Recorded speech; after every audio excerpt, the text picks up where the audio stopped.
HTML භාවිතා කරලා හදාගන්න පුළුවන් ප්‍රධාන ලිස්ට් ආකාර දෙකක් තමයි ordered list එක සහ unordered list එක. ඉතින් ordered list එකක් හදාගන්න නම් OL කියන tag එක අපිට භාවිතා කරන්න වෙනවා.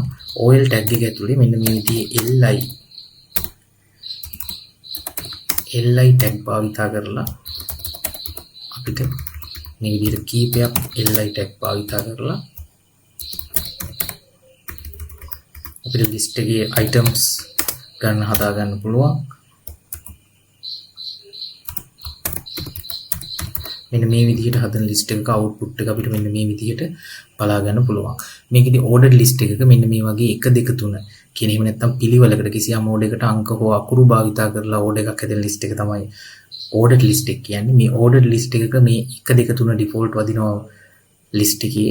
ඒ වෙනුවට අපිට කාට හරි වෙනස් කරගන්න ඕන නම් order එක අංක වෙනුවට ඉංග්‍රීසි අකුරු වගේ මෙතන attribute එකක් තියෙනවා type කියන මෙන්න මේ විදිහට දාලා capital A දැම්මොත් capital ABC පිළිවෙලටත් simple A භාවිතා කරොත් මෙන්න මේ විදිහට simple ABC වලටත් කාට හරි ඕන නම් රෝම ඉලක්කම් භාවිතා කරන්න මෙන්න මේ විදිහට capital I භාවිතා කරොත් රෝම ඉලක්කම් මේ order එකටත් simple I භාවිතා කරොත් මෙන්න මේ order එකටත් මේ විදිහට order list එක අපිට කැමති විදිහකට හදා ගන්න පුළුවන්.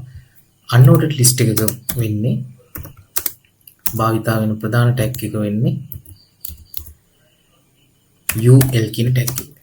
මේකෙදි UL එකේ li කැලි භාවිතා කරමින් අර විදිහටම කීපයක් මේ විදිහටම කරමින් අපිට ප්‍රතිදානෙ මෙන්න මේ විදිහට output එක බලා ගන්න පුළුවන්. apple orange mango කියන list එකේ එතකොට ලැබෙන්නේ order එකක් නැති bullets භාවිතා කරලා මෙන්න මේ විදිහට dots කළු dots ටිකකින් තමයි අපිට බලා ගන්න පුළුවන් වෙන්නේ. ඉතින් unordered list එකක ඕන කෙනෙකුට මේ style එක මාරු කරගන්න type කියන attribute එකකින් dots වෙනුවට කොටු භාවිතා කරන්න ඕන නම් මෙන්න මේ විදිහට iska කියලා ගහුවොත් මේ විදිහට බලා ගන්න පුළුවන්.